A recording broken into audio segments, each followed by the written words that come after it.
What should procurement teams verify before choosing Bath Parameter Checklist for sampling non-sulfur semi-nickel additives in corrosion-resistant nickel plating? The answer is not just speed. Buyers need to check whether the solution fits real production targets, delivers stable data, and reduces downstream risk for quality control, maintenance, and supplier coordination. This walkthrough focuses on the practical evidence a buyer should request before moving forward with a purchase decision. A 9-parameter Bath checklist and 3-level priority model reduce sampling risk before semi-nickel additives reach production. A sample test is only as good as the Bath record behind it. A non-sulfur semi-nickel additive is often sampled because a plating shop wants better corrosion resistance, a more stable semi-bright layer, or a cleaner route into multi-layer nickel production. The sample itself is only one part of the decision. If the Bath is poorly recorded, the result can mislead both the buyer and the supplier. A successful panel may reflect a temporary condition that cannot be repeated. A failed panel may reflect pH drift, low nickel salts, weak buffering, poor agitation or contamination rather than a weakness in the additive. This is why Bath parameters should be checked before the additive is added, not after a defect appears.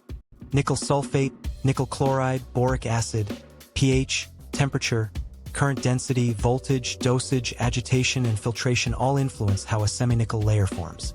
In corrosion-resistant systems, the layer must also support adhesion, ductility, stress control, and interaction with a later bright nickel layer. Appearance alone cannot answer those questions. Foamfan Semi-Nickel Max SA provides a useful example because the public product page lists core Bath conditions: nickel sulfate, nickel chloride, boric acid, pH, temperature, current density, voltage, additive dosage, and air agitation. Those figures give a buyer a starting checklist. The rest of the work belongs to the plating shop. Confirm the existing Bath, control the trial, record the result, and compare performance against the final application. 1. Why undefined sampling creates false conclusions. Undefined sampling creates two common errors. The first error is false rejection, where an additive is rejected because the trial Bath was unstable. The second is false approval, where a sample looks good under narrow conditions but fails during scale-up. Both errors create hidden waste through repeated trials, rework, delayed purchasing, and extra chemical use. A Bath parameter checklist reduces these errors by turning sampling into an evidence-based process.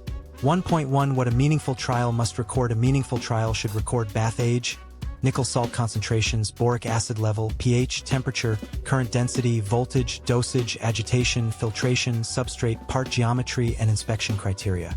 Without these records, later troubleshooting becomes guesswork. A strong buying decision depends on more than a good brochure. Teams should compare measurement range, repeatability, calibration method, sample preparation requirements, maintenance support, and evidence from real plant use. When those checks are completed before purchase, the business can reduce retesting, avoid production delays, and choose equipment with more confidence.